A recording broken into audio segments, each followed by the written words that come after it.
Good evening, everyone, and welcome to the Riverside Solar Virtual Community Meeting. We are really grateful you've taken the time to join us to learn about this project. My name is Neely Kelly. I work in community relations for AES, and I am based in Rochester, New York. Next slide, please. A few housekeeping items. So we will keep this meeting to 1 hour. The presentation is approximately 45 minutes. With 15 minutes for Q&A that we are prepared to extend if necessary. We've already had a few questions come in. We want to get to as many as we can. Please do submit questions in the Zoom Q&A feature, which you can see at the bottom of the slide, how to do that.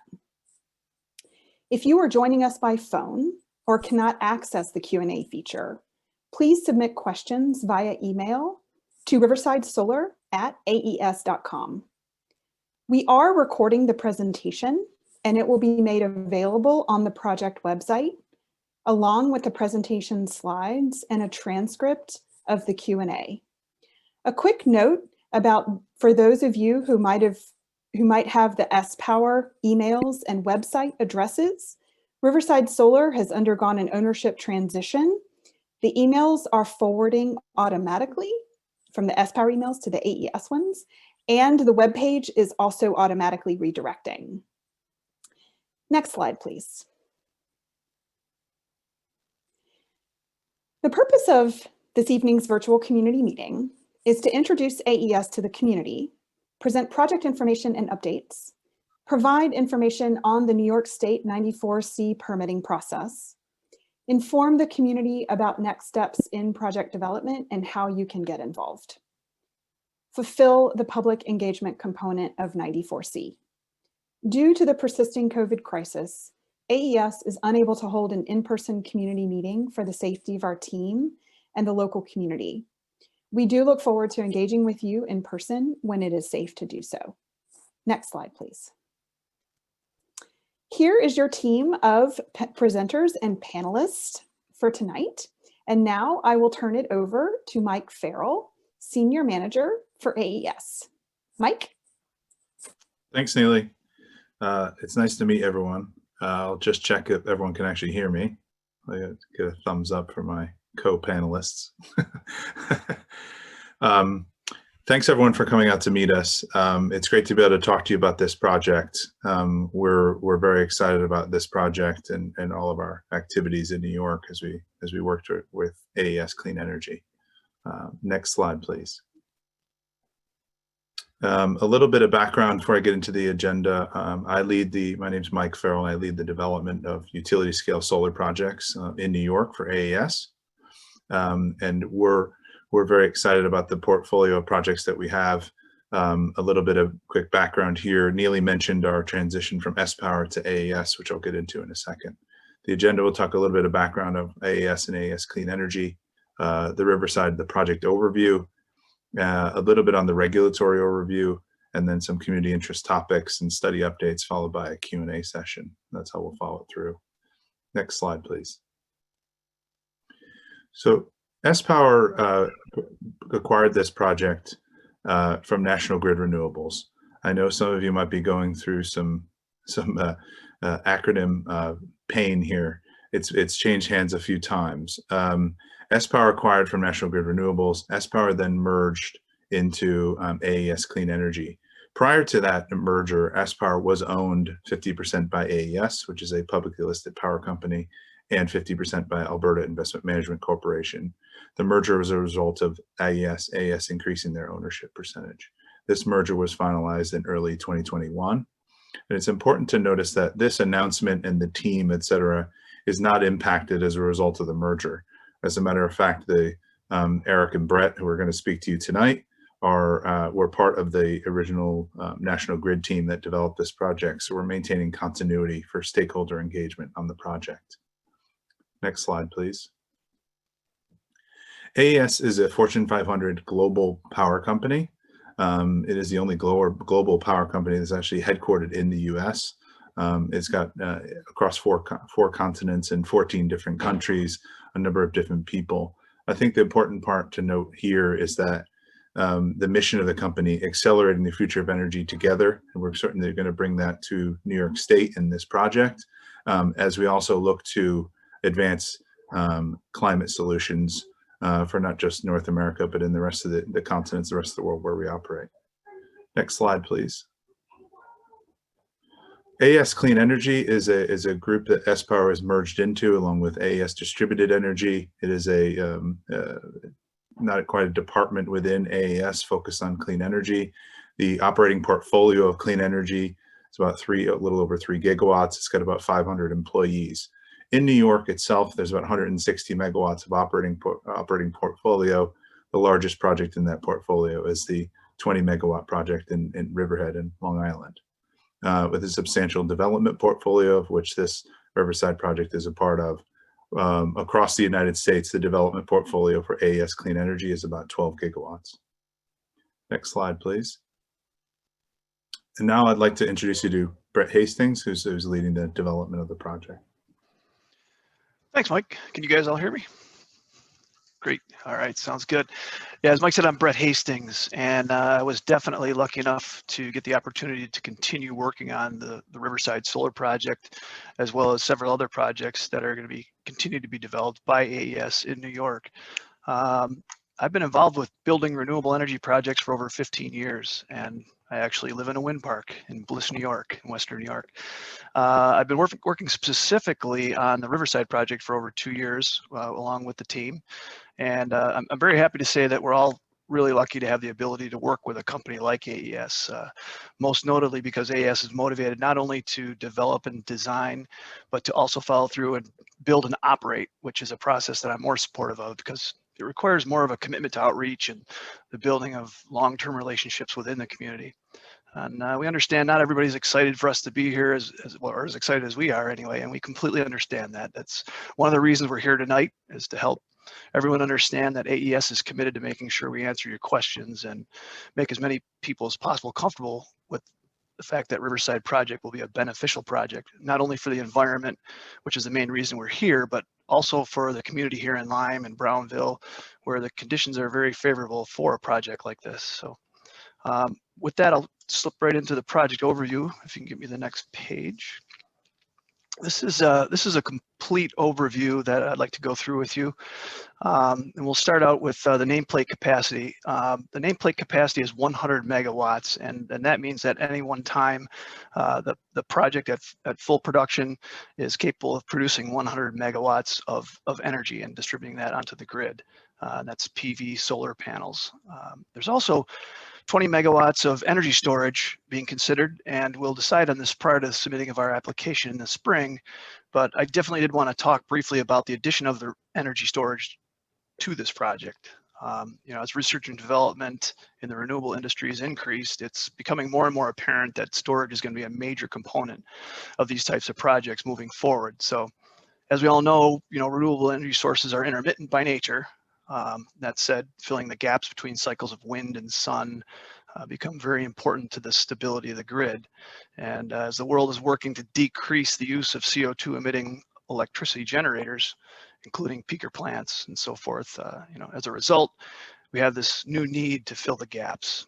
And it's difficult to list all the reasons we based our storage decision on, but a few of them, one of the more important reasons, AES is a huge commitment to storage and has a team that focuses specifically on it.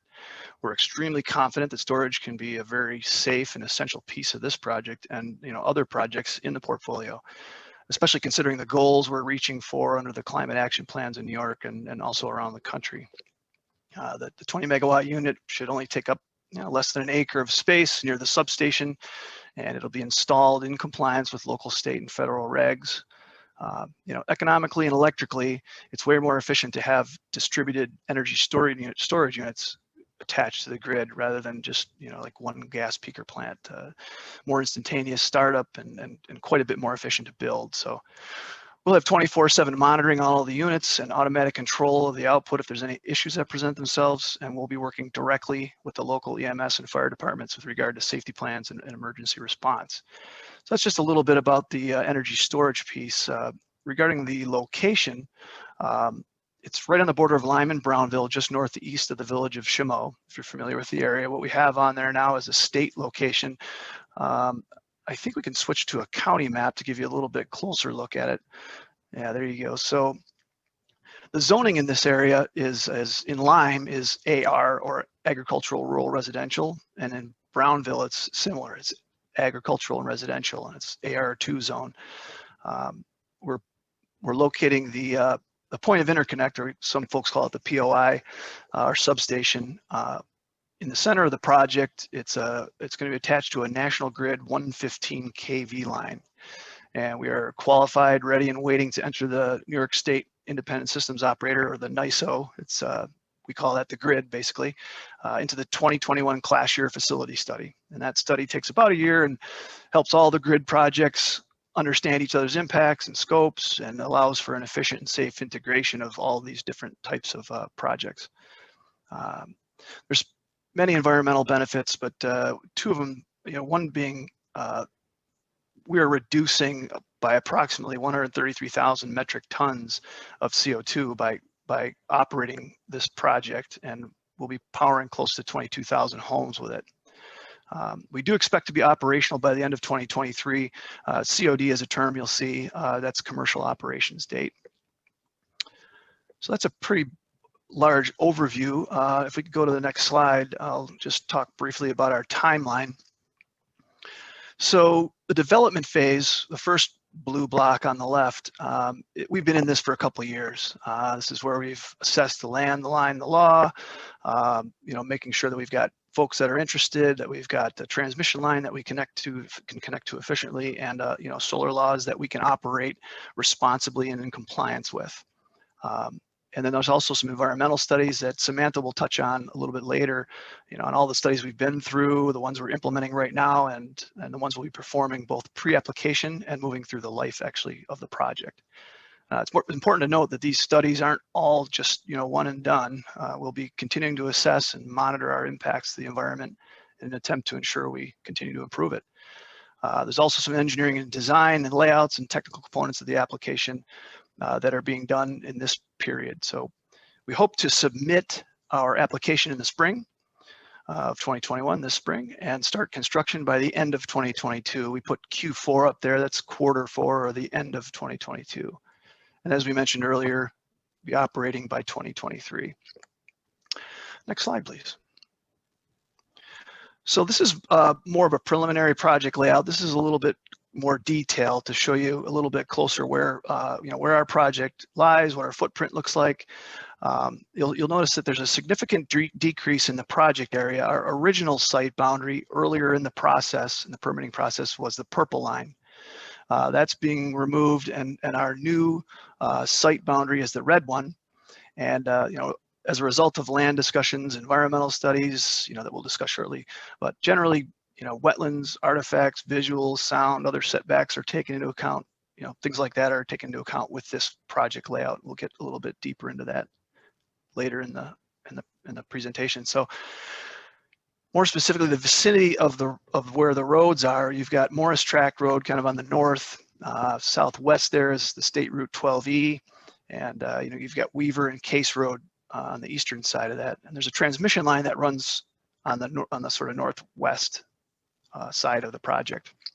The transmission line, essentially runs adjacent to the project, so the connecting substation and the energy storage unit will be able to be located away from roads and residences, and to help reduce visual impacts and help us stay in compliance with sound-related regulations. As far as vegetation goes, it's mostly ag and reverting ag, and along with some brush and a little bit of emerging forestry or forest lands, but we'll be calculating more closely what the impacts to prime ag lands will be, and that'll be part of one of the required exhibits within the permit application. At this point, we don't anticipate there to be major impact to prime ag in this selected area, but we're also proactively working with the president and the trail coordinators with the local Thousand Island Snowmobile Club to try to mitigate any interruptions of the portion of the trail that is currently working its way through our project, or our proposed project area. If you want to switch to the next slide, please. Okay, so this is something we discussed in our last community outreach meeting, which there's a link to. back when the project was owned by, National Grid Geronimo, but still it's a $150 million capital investment approximately, and as a result of that, there's many economic benefits that are provided. There's about $9 million in estimated tax-related and other benefits over the first 20 years. So that means Jefferson County, Lime School District, the towns of Lime and Brownville, and all the special districts in the project area.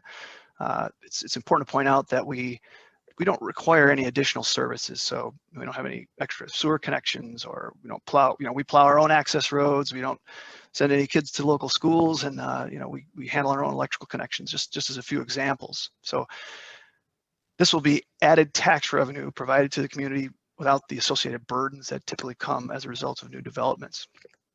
And according to the new 94C regs, there's also going to be some host community benefits. One of those examples is there's a $500 per megawatt per year electric utility bill credit.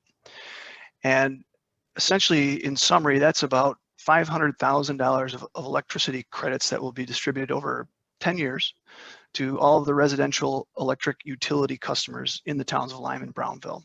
So that's a really nice example of an economic benefit. So also there'll be 2 or 3 full-time technical and management jobs once under operations. And during construction, it's more of a short-term benefit. There'll be 150 to 200 construction jobs. We will source, we have an EPC contractor that will be building the project. That's engineer, procure, and construct. So we'll have a contractor that will come in with the expertise to build a project like this. And they will hire, labor from local labor unions, and those folks will all be, spending money at local hotels and restaurants, like the Blue Heron, and local diners and coffee shops and hardware stores, just for a full construction season at least. And we'll, be there on force there during the construction period. So that's just a quick overview of some of the economic benefits that this project will provide. And what I'd like to do is pass it over to my colleague, Eric Will, and he's going to talk to you about a couple other items. Thanks. Thanks, Brett. Hi, everybody. Again, my name is Eric Will, and I'm a lifetime resident of Central New York. I live in Syracuse, and I've been involved with the Riverside Solar Project since its beginning. Riverside Solar's transition to AES ownership has been a seamless one for us, and hopefully for our landowners and stakeholders as well. I say this because the community-oriented culture from company to company really hasn't changed. AES is very committed to being a good neighbor, and I see this in practice every day. We plan on being in Jefferson County and the towns of Lime and Brownville for many years, and we'll be fully engaged with the communities. We welcome opportunities to interact with property owners, schools, public officials, and community organizations, and we'll be receptive to sponsorship and partnership opportunities, as well as giving sales or site tours and presentations. We feel a utility scale solar installation should be viewed as a community asset that can be used very effectively to promote clean energy education. In addition, our public involvement plan that we filed under Article 10 will continue to provide a roadmap for public engagement. That plan in 2020 resulted in about 75 stakeholder interactions, nearly half of which were in-person meetings. Unfortunately, due to COVID, the last one was nearly a year ago, but hopefully we'll be able to resume them soon. The last point on this slide emphasizes our desire to be especially supportive of economic development and environmental initiatives, plus STEM education. AES is the first renewable energy company in the United States to join the likes of Microsoft, Boeing, and Procter & Gamble in Discovery Education's STEM Careers Coalition. We're committed to engaging in these kinds of programs that'll connect students to STEM careers and offer professional development to their teachers. Next slide, please. A year ago, when the project was owned by National Grid Renewables, we had an in-person community meeting scheduled that was to be held at the Chameau Fire Department. Unfortunately, due to COVID, we had to cancel it. And in May of last year, we held a virtual meeting. So tonight, under AES ownership, is the second one. And I really hope the next time we meet, it'll be in person. Over the last couple of years, we've held many meetings with area landowners, both those participating in the project as well as those who aren't. In addition, we've had discussions with town board members and county officials. With respect to community stakeholders, we've had quite a few opportunities to sit down with interested parties to discuss the project, and you can see a few of them noted on this slide. The Thousand Islands Snowmobile Club's trail traverses our project area. I think Brett may have mentioned this, and we're having conversations with them actually tomorrow to devise a plan whereby their ability to ride through the area won't be disrupted. We joined the Greater Watertown North Country Chamber of Commerce, as well as the Chameau 3 Mile Bay Chamber. These memberships should provide us with opportunities just to get to know the local communities better. At the appropriate time, we'll have meetings with the local fire departments and first responders to develop emergency response plans. We've made both the Watertown Airport and Fort Drum aware of Riverside Solar and provided them with the project area map. The feedback we received was very positive, and there's no expectation that Riverside Solar will have any impact on their operations. Given that we always try to use local construction labor and pay prevailing wages, we've had meetings with IBEW Local 910, and we're impressed to learn about their commitment to training their members in photovoltaic installation. The Development Authority of the North Country has also been briefed on the project, as have many other organizations and agencies, and this type of interaction with the communities is ongoing. Next slide, please. With respect to community engagement, we like to encourage folks to view it as a two-way street. We really do welcome your input and urge you to never hesitate to reach out to us. As you can see on this slide, we have a dedicated toll-free New York number.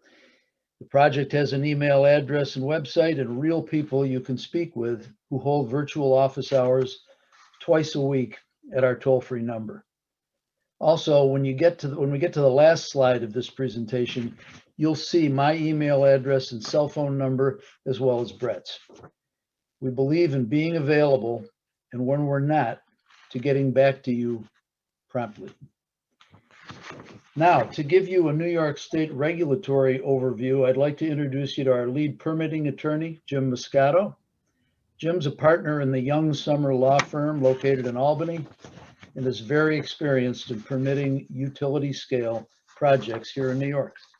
Jim? Thanks, Eric. Good evening, everyone. Again, my name is Jim Moscato, and I'm an attorney with the law firm of Young Summer. Not only are we located in Albany, New York, but I also grew up in Central New York, went to college in Western New York, and have really been in New York State my whole life. As Eric said, I'm permitting counsel for Riverhead Solar and assisting the project through the permitting process. I've been involved in permitting and development for renewable energy projects for almost 20 years. Tonight, I'm here with you to talk about the state permitting process known as Section 94C. The Riverside Solar Project is what is considered under state law a major renewable energy project and is required to obtain permission to construct and operate from the state. When the project began development, that process was under Public Service Law Article 10. However, recognizing the need and the differences in permitting renewable energy projects as compared with traditional energy generation projects, the state legislature enacted a new permitting process in the executive law under Section 94C. Section 94C allows projects that were previously proceeding under Article 10 to elect into the Section 94C process. Both Article 10 and Section 94C replace what was known, you may be familiar with, the State Environmental Quality Review Act, known as SEQR, and require a comprehensive assessment of potential environmental impacts as part of the review process. Samantha Cranes from TRC is going to go into more detail on the studies and information that will be assessed as part of the application in a few minutes. Under Article 10, Riverside commenced the process with the filing of what's known as the Public Involvement Program Plan, or the PIP. I think Eric mentioned that, as did Brett. And that was filed and updated in February of 2020, and is going to be updated again in the very near future. The PIP outlines the steps and procedures to follow for informing the public about the project and the process for identifying stakeholders. Following the PIP and some transitions of project owners over the next 7 to 8 months, AES has been continuing the development of the project, conducting the studies, including seasonal specific studies, has worked on finalizing the design, and is moving towards the filing of an application based on all of that information gathering to date. The Article 10 application would have been the culmination of that effort, but now that information will be included as part of the 94C application. Next slide, please. So the 94C process is taking over for the permitting of renewable energy projects from Article 10. And Riverside Solar has elected to proceed in the new permitting process under Section 94C. Under 94C, a siting permit is issued by the newly created Office of Renewable Energy Siting, which is within the New York State Department of State. Permit decisions are made by the executive director or his or her designee, and regulations providing additional details on the process have been issued for public comment. In September, there were hearings held on the draft regulations and comments received until December. And under the law, the regulations must be finalized by April of 2021. And I expect that they'll be finalized here in the very near future. The hallmark of this new process is the uniform standards and conditions that are contained in the regulations. And they recognize the similarity of potential impacts and standards and provide standards to minimize those impacts across all renewable energy projects proposed in the state. The USCs establish rules of the game, if you will, up front, and allow developers to design the projects in conformance with those standards. And the standards have been identified to protect human health and the environment, but they also have been designed and provide the rules of the game up front in a way so that the communities and host municipalities are aware of those standards and understand how projects will be designed to meet those standards. In addition, for projects where there's unique or different circumstances or potential impacts requiring site-specific conditions, what's known as SSCs can be requested or adopted by ORES in the draft permit. The standards reflect extensive work that was done in the Article 10 proceedings and hearings, including extensive testimony, cross-examination, and briefings that have been reviewed by the state to date for renewable energy projects, and represent stringent sound, setback, and other requirements that must be met by the project. In addition, the USCs require a number of pre-construction compliance filings, plans, and other details to be filed and reviewed by ORES in order to ensure construction, if it's approved, will proceed safely. Next slide. This slide is an overview of the Section 94C process. You'll see the red box, that's the "you are here" indicator for this project and where things currently stand in the review process. As you saw highlighted on the last slide, part of the process involves pre-application consultations, which we are currently engaged in with state agencies, local agencies, and community members as required by the regulations. These consultations have been ongoing and will continue until we file the application. The next box is the application submission, which in this case, we anticipate filing an application toward the end of May of 2021. Intervenor funding applications would be due 30 days after the application is filed. And there are a number of notification procedures in the regulations that will require community notifications and host municipality notifications to ensure that the public is aware when the application is going to be filed.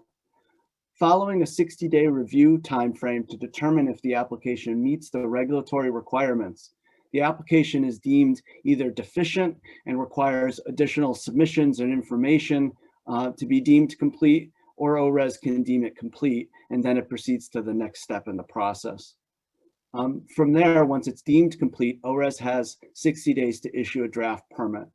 But this is just the first step of the public engagement process that would proceed after the filing of the application. Because once the draft permit's issued, ORES will provide for a minimum 60-day public comment period to provide the public and host municipalities time to submit the municipal statement of compliance, party requests, issue statements, and comments on the project. Following submission of the comments, ORES will determine whether a hearing is necessary, which depends on whether or not substantive or significant issues are raised in the comments. ORES must make a decision on the permit within 12 months from the date that the application is deemed complete. Following a decision on the permit, the applicant is required, as I mentioned before, to submit compliance filings. And then once those compliance filings are reviewed and approved, construction can begin. And in this case, it's anticipated that the earliest construction could proceed if the permit is approved would be late 2022. Next slide, please. In making a decision whether to grant the siting permit, similar to Article 10, ORES must consider local laws. And unless the local laws are set aside as unreasonably burdensome, ORES's permit will require the applicant to comply with applicable local laws. Again, similar to Article 10, in considering whether local laws are unreasonably burdensome, ORES must consider the state's Climate Leadership and Community Protection Act targets for the development of renewable energy and the environmental benefits of the project generally. Municipalities have a number of roles in this process, and I've mentioned a few of these before. But in addition to the pre-application consultation, the municipality can also submit a statement of compliance with local laws following the issuance of the draft permit, whereby the municipality can provide ORES its view as to whether or not there are local laws that host municipality seeks to enforce, and whether the project is designed in conformance with applicable substantive standards of local laws. To assist municipalities in their review of projects, like in Article 10, there is an Intervenor Fund fee that the applicant pays when it files its application. In this case, the fee is well, in all cases, the fee is $1,000 per megawatt, but for this case, an intervenor fee of $100,000 will be made available to potential intervenors. Under the draft 94C regulations, municipalities are entitled to 75% of the intervenor funds. As I said before, intervenor funds must be applied for within 30 days of the filing of the application. And for this case, that would be in around the June timeframe. Finally, relating to benefits to municipalities, Brett mentioned a few of these, and 94C does require a host community benefit, which is contemplated as part of the development of the project. Next slide. This is just intended to give you a sense of the comprehensive nature of the 94C application. This is a list of the 25 exhibits that will be included as part of the application. And there are a number of studies and other information that's included as part of these exhibits. You'll see there are items on here regarding land use, local zoning, real property, cultural resources, visual. There's exhibits on threatened and endangered species, wetlands, agricultural resources. All of these areas will be looked at, addressed through studies and narratives, and the information and conclusion regarding impacts, minimizations, and mitigation measures would be included as part of the application. Next slide, please. Also, as part of the 94C application and is required by the regulations and the draft permit, the 94C process will require the developer to come up with a decommissioning plan. Site restoration and decommissioning are addressed explicitly in the regulations, and as part of that, the developer and its commitments to the project and the process going forward will ensure that there is appropriate financial security in place in the unlikely event that the project would need to be decommissioned or restored by a third party. And that will be through financial mechanisms that would be held by the host towns to ensure, and again, in that event, that decommissioning could take place. Next slide. I mentioned one of the items to be discussed with the towns during the pre-application consultation is compliance with local laws. The towns of Lyme and Brownville have relatively recently enacted zoning provisions addressing large-scale solar projects, and I've included the details on this slide. The local laws regulate setbacks, have decommissioning provisions, and other items that will be addressed as part of the facility design. We're working to ensure that where possible, the solar project Riverside is developed in compliance with those local laws, and to the extent that that's practicable. There may be a few instances where we need to look more closely at those requirements, and there are some instances where local zoning requirements may be not exactly in line with the 94C requirements, and those require additional discussions with the towns. Next slide, please. Lastly, I wanted to provide the information regarding the address, the email address, and location for applications for intervenor funds when that time comes. You don't have to copy this all down right now. These slides will be made available and posted on the Riverside Solar website after the presentation, so you can obtain that information there at a later time. Now I'm going to turn the presentation over to Samantha Cranes to provide an overview of the extensive studies and evaluations that go into the application for the project. Sam? Thanks, Jim. Can you guys hear me okay? Awesome. Very good. As Jim said, I'm Samantha Cranes. I'm a senior project manager at TRC. When the Riverside Solar Project was with Geronimo and National Grid Renewables, TRC was fortunate enough to get involved in the project right from the get-go. And we're actually supporting the permitting efforts, the application development, and some of the early and continued environmental surveys and studies associated with the project. So I'm going to talk today about some of the studies that we kicked off in the past year or so through development of this project, and primarily try to hit some of the topic areas that we think are most important to the community and to you folks who are here with us tonight, such as potential visual impacts and noise impacts. So next slide, please. Thanks. So the first study I'm going to talk about is the Wetlands and Waterbodies surveys that were performed on site. So wetlands and waterbodies were delineated following the Army Corps of Engineers federal guidelines. We delineated in the field the entirety of the approximately 1,000-acre project area. As you can see on the slide here, we did delineate a total of 23 wetland areas within that 1,000 acres. A totaled approximately just over 104 acres. Primarily, the wetland type that was present on site was emergent wetlands. There were 18 emergent wetlands, and those are wetlands with primarily herbaceous, low-growing vegetation. We also had 9 shrub wetlands, which have shrubby vegetation, and 3 forested wetlands, and in addition, we found 3 ponded areas. So as part of this, we also delineated streams and other water bodies. We found 9 streams on site. One of the streams was identified as perennial, and that's Horse Creek, which crosses the very small portion of the project area on the western side. The remainder of the streams identified on site were intermittent streams or ephemeral water bodies, and those are typically water bodies that have periodic flow or seasonal flow and not year-round flow, such as Horse Creek. So following the wetland and water body delineations in 2020, we did submit the findings of our delineations to the Office of Renewable Energy Siting, or ORES, as Jim talked about. And we did perform a site visit with our wetland biologists and representatives from ORES to confirm and modify some of the boundaries and perform tweaks on wetland boundaries where necessary. So we're currently still going through coordination with ORES to get final concurrence on our wetland boundaries. And the purpose of all of this is obviously wetlands and water bodies are regulated, but we really want to try to avoid and minimize impacts to those resources as much as we can. On the next slide, we'll see the project layout that Brett showed originally. And you can see on here, we do have the addition of delineated wetlands and surface waters. And you can see them in relation to that layout. So again, those shaded gray areas would be the panel locations, and those the very light blue, very pale blue is the delineated wetlands. As you can see from this layout, we have been able to successfully avoid most of the impacts to wetland areas. And again, this is very preliminary, and we're going to continue to try to minimize impacts as much as we possibly can.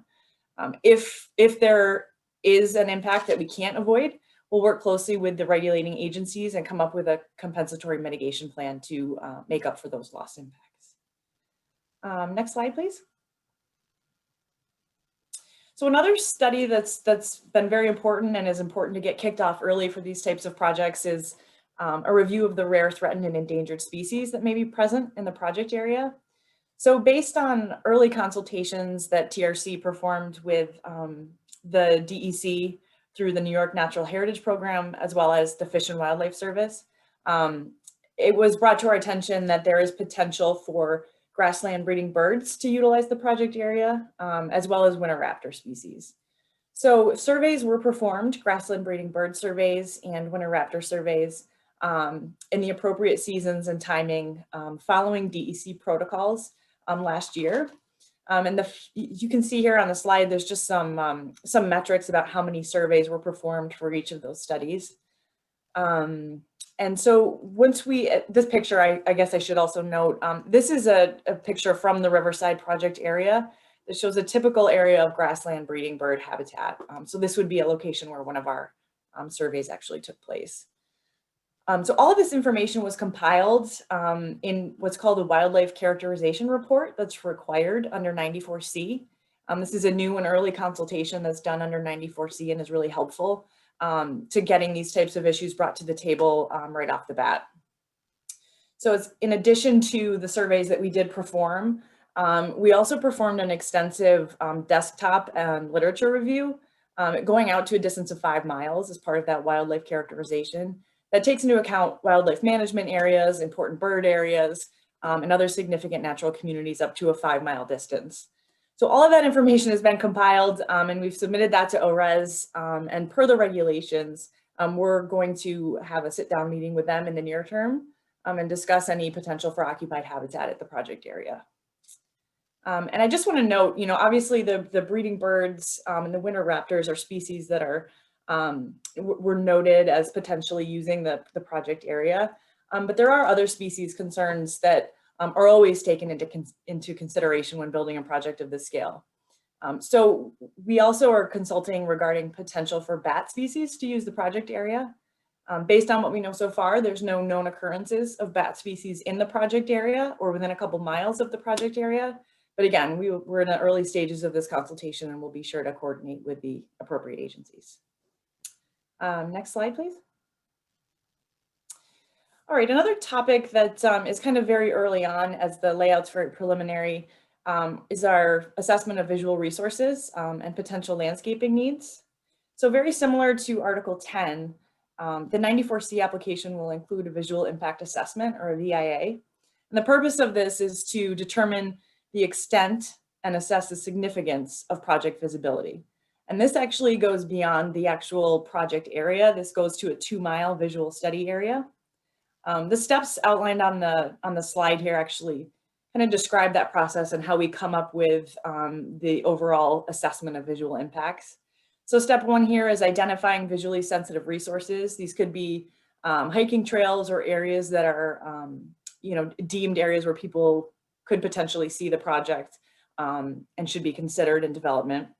And then we perform viewshed mapping, which basically takes our project area and in that 2-mile visual study area predicts where the visibility is going to be. I'll show an example of that on the next slide. Then the next step is preparing visual simulations. So these are done from public vantage points and show representative project views. I'll show one of these on the next slide as well. It basically shows we take photographs of the existing conditions and then using our programs and our visual experts, they superimpose project facilities, panels, etc., so that in the application, you'll be able to see what the project will look like. Glare is also considered in this. And based on that, the entire visual impact analysis is included and attached with our application. And it's determined as part of this analysis where landscaping may be recommended to screen views of the project.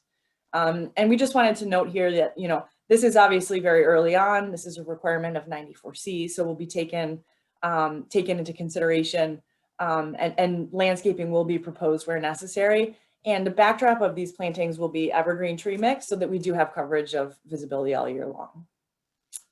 Can you go to the next slide? So this is a viewshed mapping example. I just want to note this is not the Riverside Solar Project. This is just an example of what a viewshed map may look like. As you can see, the black line is a project area. You can see a shaded area where some panels are. That green would be projected visibility, and this is just showing within a 1 mile just for scale. So you'll see something like that in the application, and it will identify areas of significant areas where visual resources may need to be considered, like a hiking trail or something would be shown on this map as well. Next slide. So this is a representative viewpoint, as I mentioned. In the top right, you can see a quick little map there from Google Earth that just shows Route 12E and Case Road. That yellow pinprick is where we're standing and where you're seeing this photograph. It's actually pointing north right into the area where arrays are currently proposed. So as part of this, you can see this photograph is an existing conditions photograph. And I know some of you probably recognize this location here where the road starts to bend. And this would be an area where you would then potentially see the panel superimpose the fencing and that sort of thing. So you can see that in the application. Next slide, please. And then briefly, the last study I'll talk about here are the sound studies. So this is actually a picture of the noise monitoring equipment that was out at the Riverside solar site. We did measure existing or ambient baseline sound levels at the project area last year. And then we use that information coupled with the information from regarding the noise levels of the inverters, the substation equipment, and the battery storage. So everything that essentially makes noise as part of the project. And we'll model the sound of the construction and operation of the facility. And all of these technical studies will be included including mapping, will be included in the 94C report. And then if you just want to go quickly to the next slide, just briefly wanted to show a little bit of perspective on representative sound levels. So on the left-hand side here, we have common indoor sounds, and on the right-hand side, we have common outdoor sounds. The sound pressure level is shown along this gradient. So the dark blue at the top would be the loudest, and then the white boxes at the bottom would be the quietest. So our representative common outdoor sound that would be the loudest would be a jet takeoff at 300 feet. Moving down, you can see we have bolded a gas lawnmower at 3 feet, and some other autos, traffic, combines, chicken coop fans. And you can see the facility where it would lie right between 40 and 50 decibels. So we just kind of wanted to show this so you could get a feel for where the project would fall. And I just would add that ORES does have sound guidance that we need to abide by, and we cannot exceed certain sound levels. And so certainly the project would be at that limit, at its highest limit, but mostly it would be lower than that. So that's all I had. Thanks, Stephanie, and I'll turn it back over to Neely for Q&A. Thank you so much, everyone. I have to keep my camera off due to internet instability. Now we are moving into the Q&A session, and we have close to 30 questions at the moment. Please keep them coming if you have them. And I will just start with the ones we received first. First question: as the solar panels fail or reach end of life, who will pay to remove the panels? Brett, I will turn that to you. Yeah, that sounds great. So we will be in full responsibility for the removal of those panels. We'll remove them and recycle them, and you know, once that project is end of life and decommissioned, we will take care of that. Thank you very much. The next question, I believe, is for Samantha, and I will clarify, we are going to extend for 15 minutes due to the number of questions. So Samantha, is any ground or groundwater testing planned to check environmental contamination from leaking panels? Thanks, Neely. Yeah, thanks for that question. So water resources, including wells, is part of the analysis that's done as one of the exhibits for 94C. Currently, there's no blasting proposed for this project, and we're going to continue to do evaluations of the soil and the subsurface conditions to see if blasting is required to build the project. If so, it's likely we'll probably do the pre-construction water well testing But other than that, there's no testing that's required or necessary as part of the project. Okay, thank you very much. Third question we received. How far away will the solar panels be built from my property? I don't have any more information of who that is. But Brett, do you want to take a shot at that? Yeah, that's okay. Thank you. So, as far as building solar panels as far away from boundaries, there's specific regulations in the new 94C guidelines, and they're draft right now, but they'll be finalized very soon. Non-participating residential boundaries will be at least 100 feet away, and non-participating non-residential boundaries will be about 50 feet from the actual border. Hope that answers your question.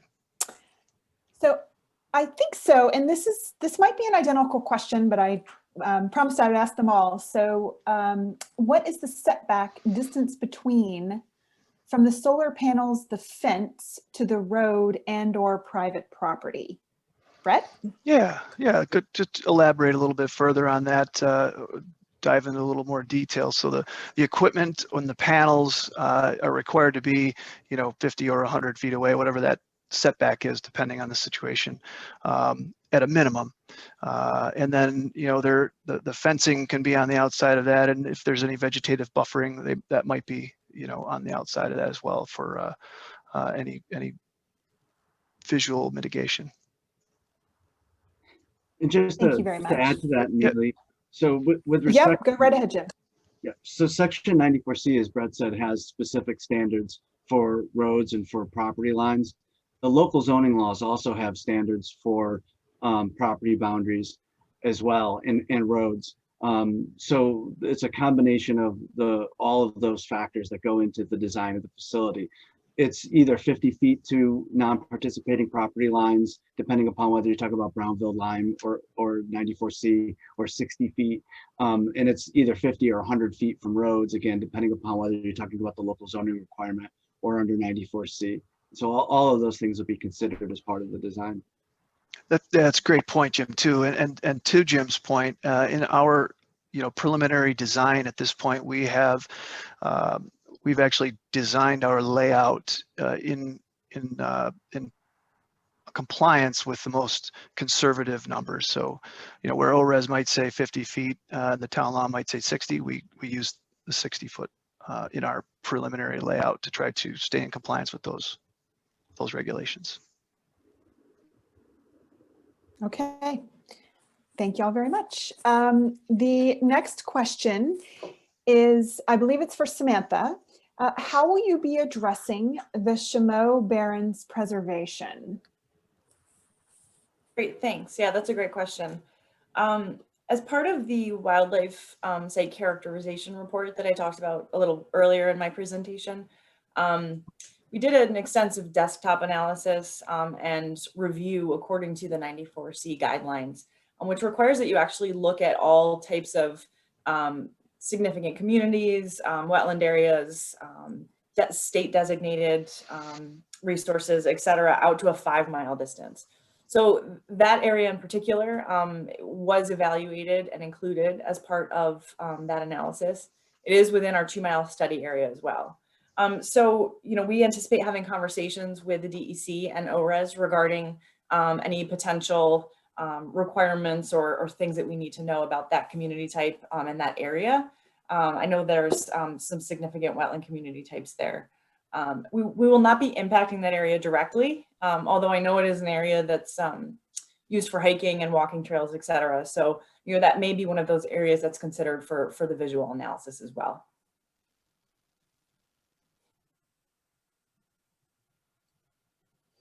Okay, thank you very much.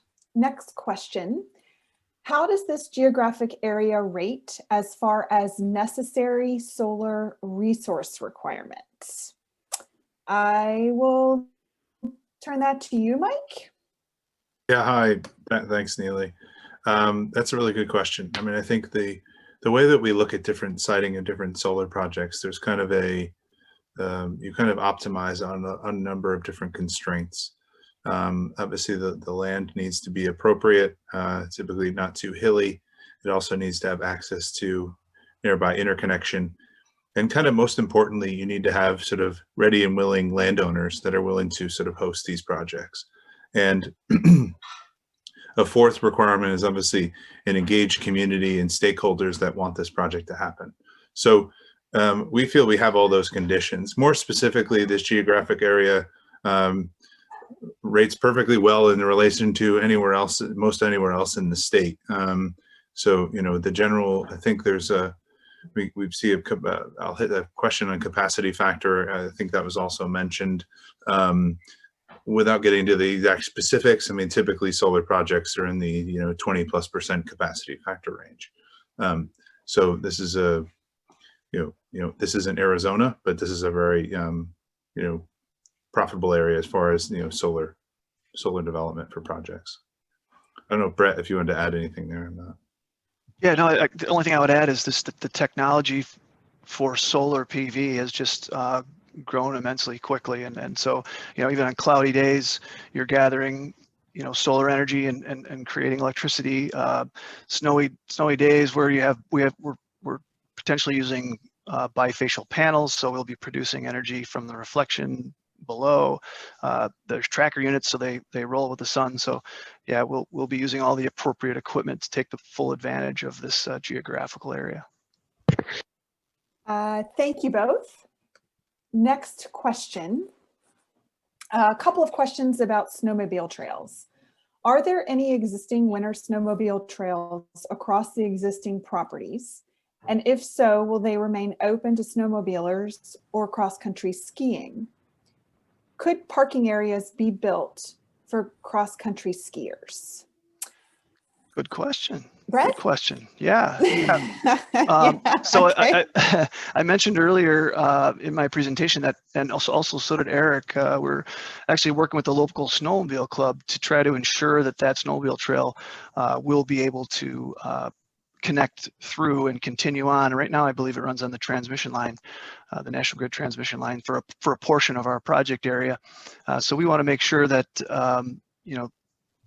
somehow that trail can get to the existing trail and continue on. I'm a avid snowmobiler myself, and I look forward to testing that theory shortly after we build that. So regarding the parking areas for cross-country skiers, unfortunately, these projects are built on private property, and while we'll have leases, AES will have leases with those landowners, we have to ensure we protect their property. So I'm suggesting that there more than likely will not be parking areas built for cross-country skiers, but if there's areas around for cross-country skiing around the outside of the fence area and folks have agreements with those landowners, they're more than welcome to do that.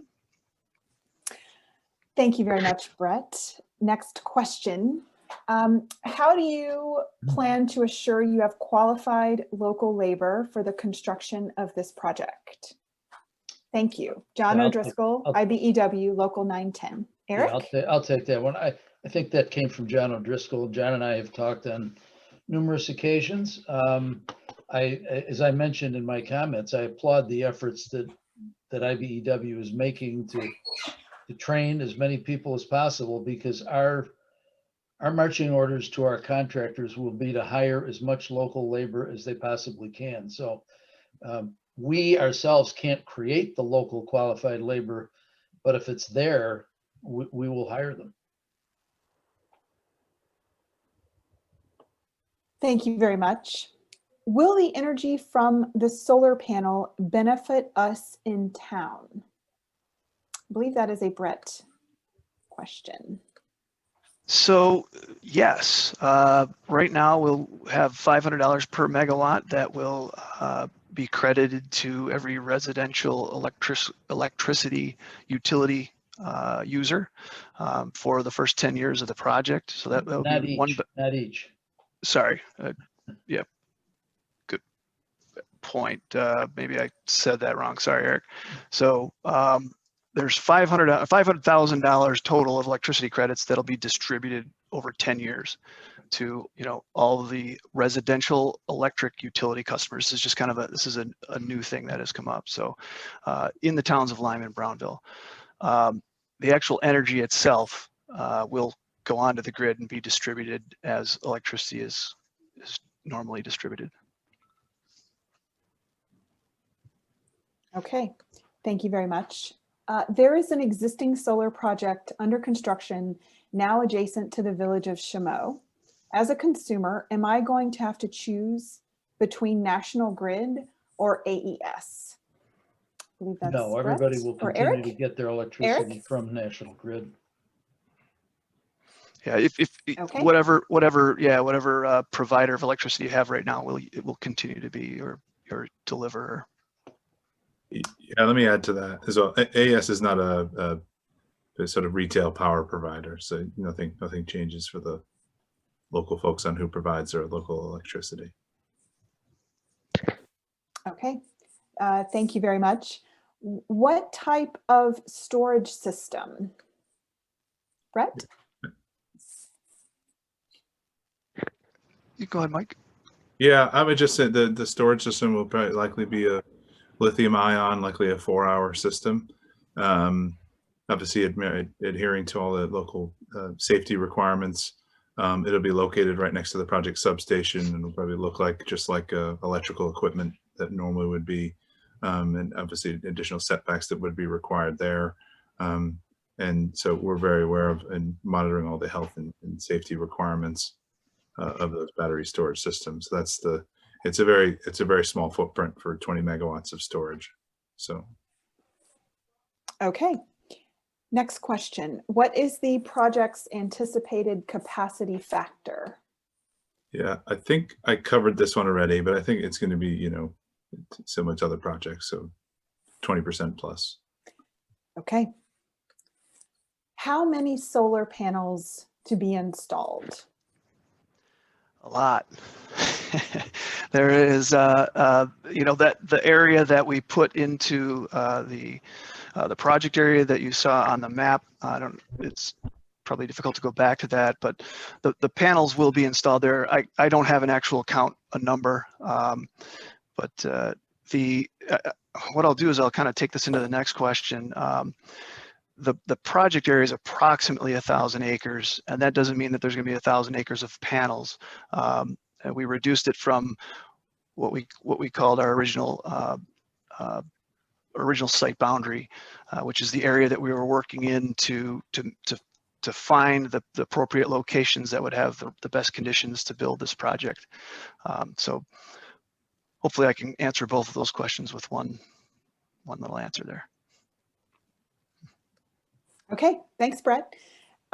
It appears that your project may adjoin property owned by the Nature Conservancy, which is a calcus, I may pronounce that wrong, pavement barrens, a unique archaeological ecosystem. It is difficult to tell from our map if this is true. Samantha? Yeah, great question. So there's actually quite a few of that community type mapped within the 5 miles of the project area. And again, similar to the previous question, all those areas are mapped, they're noted, they're important to the state for multiple reasons, and those will be taken into consideration from not only protecting that area and that community type itself, but also the habitat that is potentially there for species as well. So, will the construction jobs be paid at the prevailing rate? Brett? Yes, they will. Eric, okay, they will. Thank you. Does 2 to 3 permanent jobs justify a pilot agreement? I could try to take that. I think. Okay. Yeah, I could try to take that one. I think it's a good question. I'm not in a position to sort of argue about justification of a pilot agreement. I think there's a lot of different factors that go into it. Obviously, we feel that we're providing a significant, capital investment as far as investment project to local community, both through the investment of capital, but also the short-term construction jobs and the ongoing economic benefits that we're providing to the local community. So not a full answer to the question, because I don't think we're in a position to be able to answer it, but we think we make a good argument for the economic benefits that we are providing to the local community, and happy to continue to discuss that. And just to add one more thing to Neely on this, I think it's a common misperception that pilot equates to job creation, and it's not necessarily the case. I mean, sometimes pilots can just be a settlement of the tax obligations because it's a unique source of a taxing assessment. And so, in order to avoid that confusion, the pilot represents a settlement of the taxing that's going to be paid by the project throughout the life of the project. Okay, thank you, Jim and Mike. Next question. What studies have you or your company done to show the impact of property values near and around these solar farms? 2, why has your company not met with the directly affected homeowners to address these concerns? Eric? Well, I know there are organizations across the country that actively track property values near renewable energy installations, and anything I've ever read suggests that they've not been able to discern any impact downward, and probably not upward either. But so far that has not been an issue in our business. And we have met with some of the homeowners. I talked with one just a couple days ago, and I'm going to be getting together with him, and that's why in my comments I said I really view community engagement as a two-way street. I've put my number out there to the world, and I'm happy to get calls from anybody, and there's nobody I won't sit down with and talk to. Okay, thank you. Is the entire area going to be fenced? If so, what provisions will you incorporate for the passage of wildlife? I believe that's a Brett question. Yeah, sure. So, right, according to code, the entire area will be fenced. It's a power producing facility, and just for safety reasons, that area will be fenced. And, the only wildlife that will be able to make it through will be, wildlife that is sized to make it through the fence or over the fence or fly in or fly out.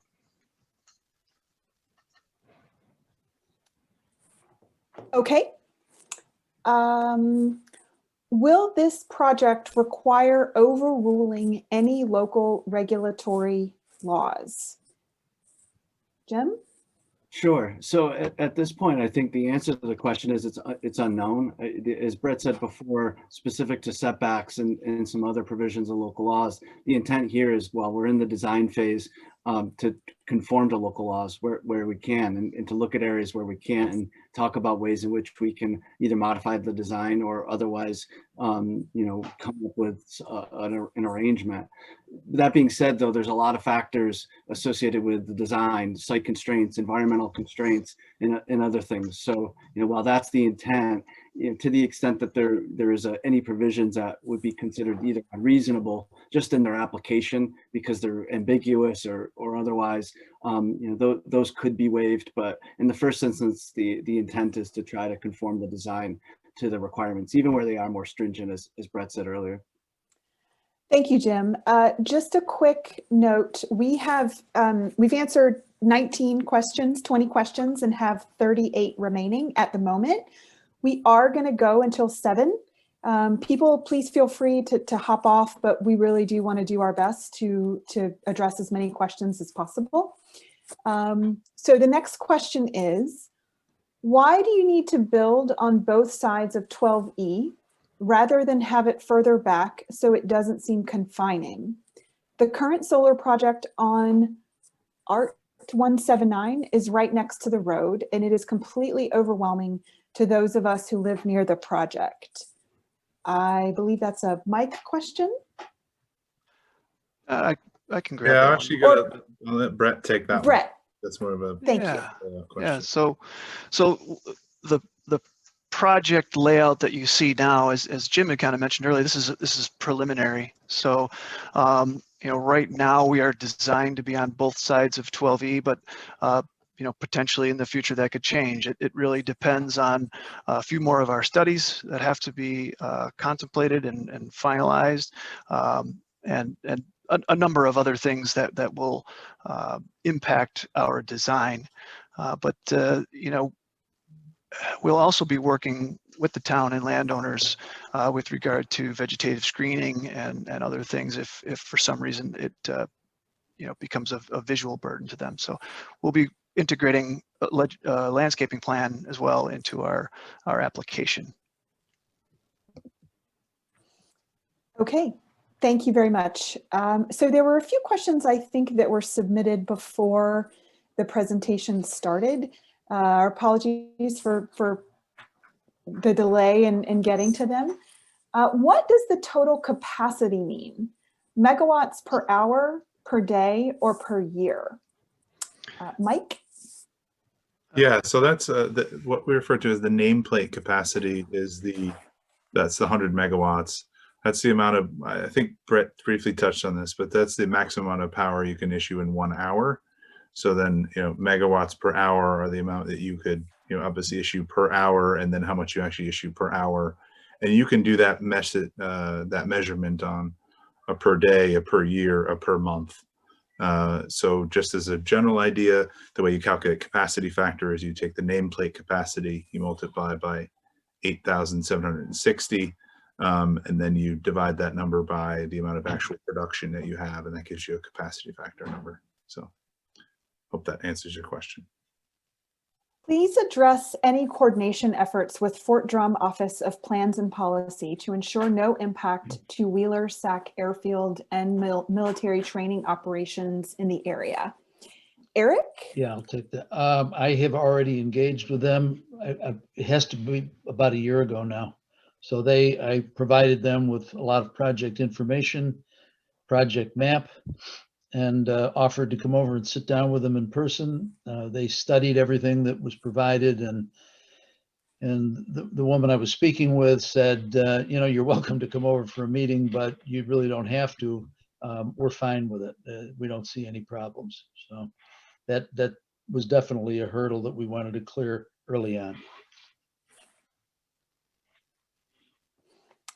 Okay, next question. Who gets to access the 25% of intervenor funds not reserved for municipalities? Jim? Yep. So the remaining portion of intervenor funds would be available to any other community participants, residents of the town, or other individuals or groups that qualify under the requirements in the draft regulations. Back to the fence question. Please consider wildlife-friendly fences, especially in wetlands, so species can travel under the fence, such as turtles. It reduces habitat fragmentation. Brett? Yeah, thank you. We'll take that into consideration. Samantha, if you want to add on to that at all, yeah, feel free. Yeah, I think as people saw from our map of where the wetlands are, they're kind of little fingers of wetlands that stick down, and I've been working closely with the engineers on placing the fences around those areas. So yes, thank you for that comment. So another question about setbacks. Oh, I'm sorry. Were you finished, Samantha? Okay. Another question, just to reiterate some real interest in the setbacks. How far do the panels have to be from any residence? Brett? Or Jim? I'll take that one. So Jim? under the 94C regulations, the panels have to be 250 feet from non-participating residences. Do the residents have any say in whether this project comes to our area?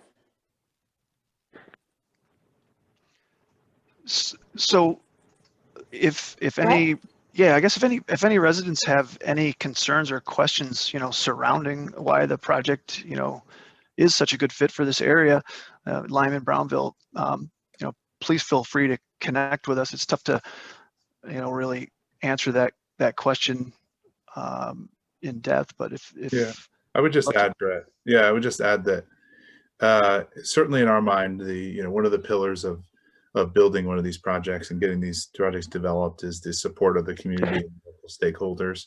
And so while it may look like we are going through a state permitting process, that permitting process, it really requires a significant amount of local involvement and stakeholder engagement, as Eric laid out earlier. And we take that very seriously, not just something we have to do, but something we want to do. Since we're going to be here for 25 or 30 years with the life of the project, we want to make sure that everyone is on board and we're taking those considerations into place. So while the state board is voting on this project and they have the right to set aside potentially some local laws, that's not our plan A at all, and we don't even know if that'll even be required. We want to make sure that the community is supportive and we're listening to what's going to go on, certainly ahead of just relying on ORES to make a decision. But happy to obviously continue that dialogue as much as possible. Thank you, Mike. What qualifies as a mitigation for impacted wetlands? Samantha? Great. Yeah, so a couple different factors. One is obviously the amount of wetland that you would potentially lose from permanent impact to a project, but also taken into consideration is the type of wetland, right? So we talked about a few different types of wetlands. There's a couple options. One of the options that's considered is what would be called a wetland mitigation area, where you would actually create a wetland or enhance an existing wetland community near the project area. And there are also options throughout the state for wetland banking or contributing financially to a larger wetland complex that's preserved and taken care of in perpetuity. So a few options there depending.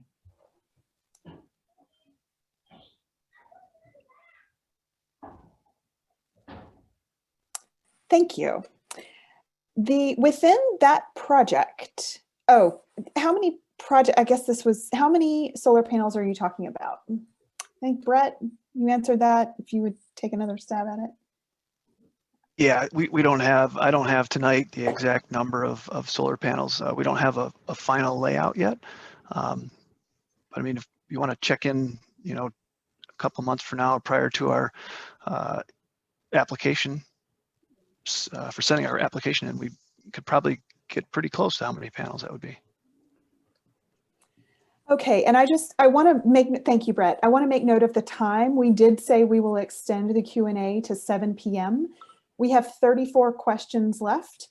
Any questions that we don't answer live tonight will be included in the Q&A document that we will post on our website, the project website, as soon as possible. Next question. Do you have customers lined up to buy this power? Yeah, I'll see if I can take that. So the way that we sell the power, we don't sell directly to sort of customers in the sense of residential customers or businesses. Typically, the general plan for selling this power, the first plan is to sell it to NYSERDA, which is a New York State organization, and they buy the RECs on behalf of the state. And so that's usually where you buy it. Alternatively, you could go with other corporate buyers or other people that would sign up a PPA. So right now we do not have a contract to sell the power of the project, but we will be pursuing those over the next year or two. That's because we don't have a contract is not affecting the timing of development of the project.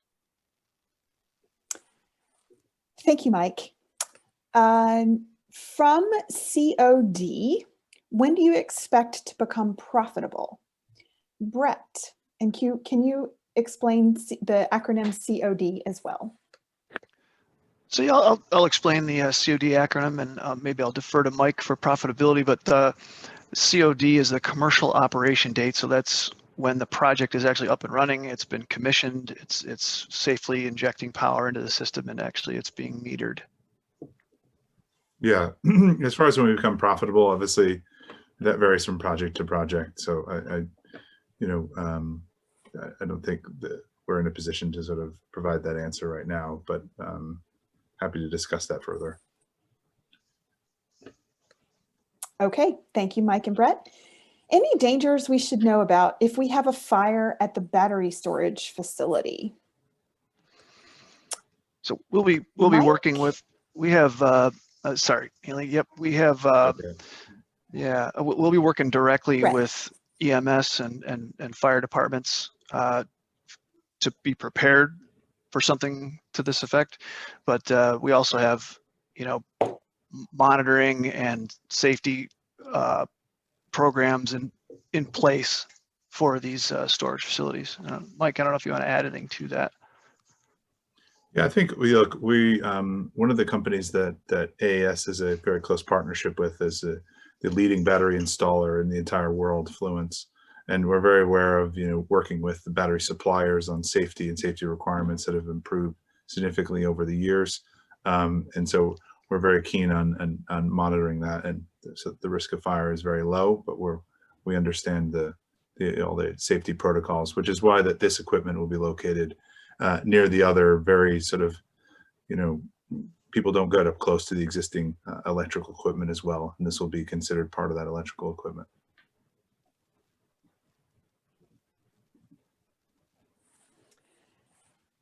Next question. Will this project be under a project labor agreement? Brett? Well, I'm not actually, I'm not quite sure what a project labor agreement is. I might have to defer to that, Eric, to you, Eric. Yeah, a project labor agreement is where you sign up typically with multiple labor unions to get them to perform to a contract, but it's way too soon to know that.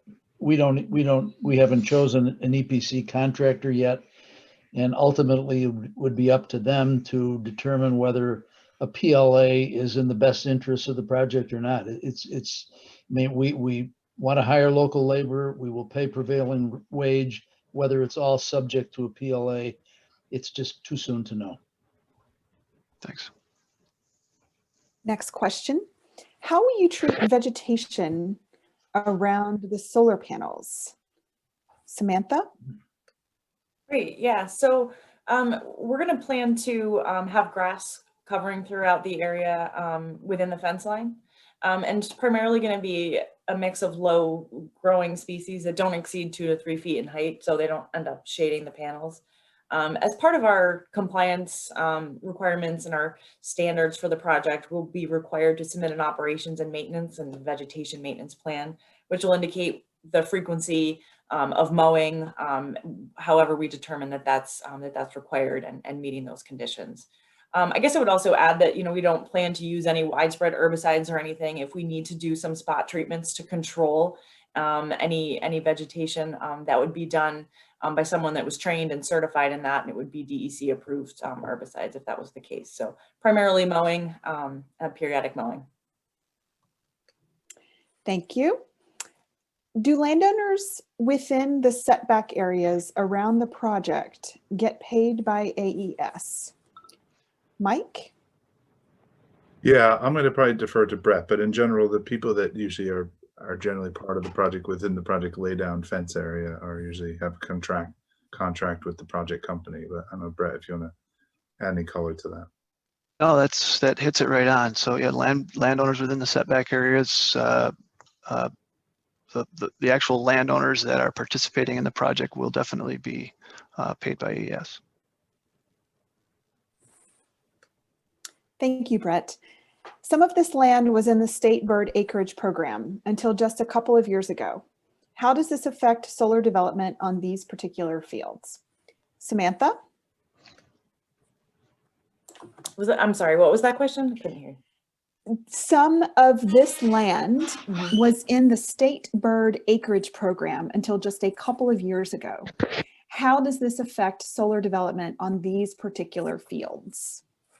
Yeah, I would have to check with our avian biologist on exactly what that requirement is and what that means for the project. But of course, that would be something that the DEC would keep in mind as part of our conversations that are happening based on the wildlife characterization report. But just at this point, I don't know until we have those conversations exactly how that plays out. It's certainly not something that's not considered. Our review was very extensive, so. Okay, and again, I want to just note the time. It is 6:54. We will end at 7, and any questions not addressed by 7 o'clock will be addressed in writing and posted on our Q&A follow-up document on the Riverside Solar Project webpage. How frequent is it for utilities like AES to sell projects like these to other utilities as part of their strategy to generate earnings and increase the value of their stock? Mike. Yeah, I'll take that. Obviously, I don't know how frequent it is for, well, one, there's not many utilities like AES, but I understand the question. I can't comment on that frequency. I can tell you that for well-capitalized developers like AES, our intention is to develop, own, and operate the project for the life of the project. And that's consistent with how, S-Power was developing projects and now AES. And so we plan to be in the communities and hold on to these projects for the lifetime of the project. Thank you, Mike. Will any power from this utility scale project provide power to residences in Jefferson County? If yes, where? And if no, where do you expect to transport the power to? Brett. Yeah, so electrically, and I don't want to get down too deep here, but basically electricity takes the flow of least resistance, just like water. So we'll be injecting our power onto the grid at our substation, and that'll get on the line-to-line tap, which is a 115 kV line that will go to another substation that will then go down and be split off to little distribution substations. So from that 115 kV level, it will be transformed down to local neighborhoods and distributed in the local neighborhood. So where that energy and the electrons are created, they typically get utilized in that area. And if the demand for that is not such that it's going to use up all the electrons that are created by the project, then those electrons continue to just travel downstream down the transmission lines until they're used up. Thank you very much. We probably have time for a handful more questions. Since most of this land is viable farmland per state guidelines, I understand that not more than 50% of the acreage can be occupied. How is this figured into your plans? Brett or Jim? Well, actually, Samantha, do you want to touch on this one? Okay, sorry. Yeah, sure, no problem. Jim, did you want to go first and you jump in after? I was just going to say, I'm not familiar with any 50% limitation, and the project will be designed in accordance with ag and market guidelines for project development. So that will definitely be a consideration. And in fact, now under 94C, there'll be a whole exhibit dedicated to potential impacts to ag resources. Yeah, agreed. I'm not familiar with the 50% either, but echo what you said. And yeah, the requirements under 94C are a little bit, I guess I would say a lot more spelled out than they were for Article 10. So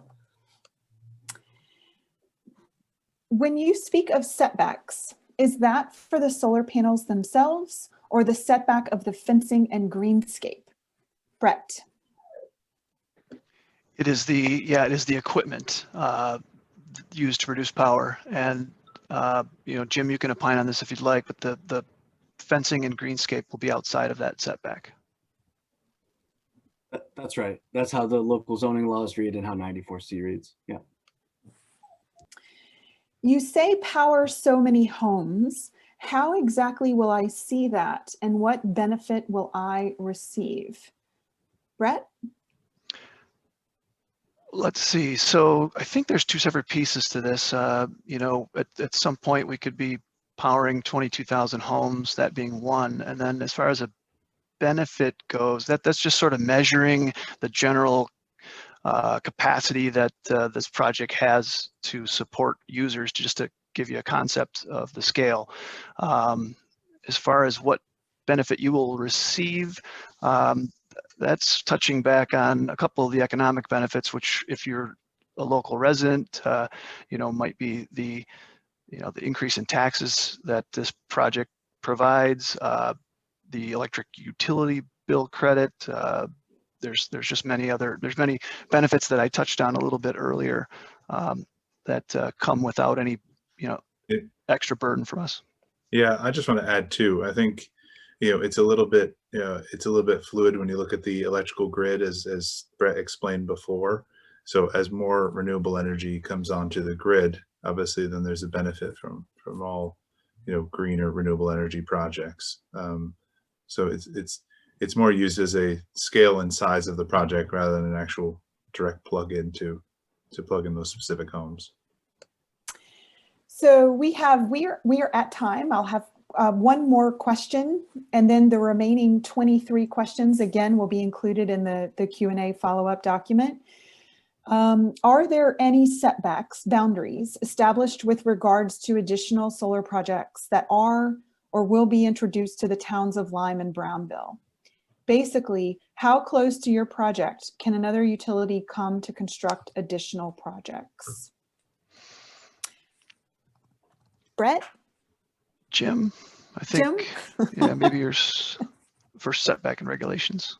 Sure. I mean, generally, I understand the question. I mean, cumulative impacts can be something that's addressed as part of the permitting process. There could be, potential cumulative visual or cumulative noise that would be addressed. In terms of setbacks, there typically are not setbacks that would apply under either local zoning law or under 94C. But I think instead it would be addressed as something like an environmental impact.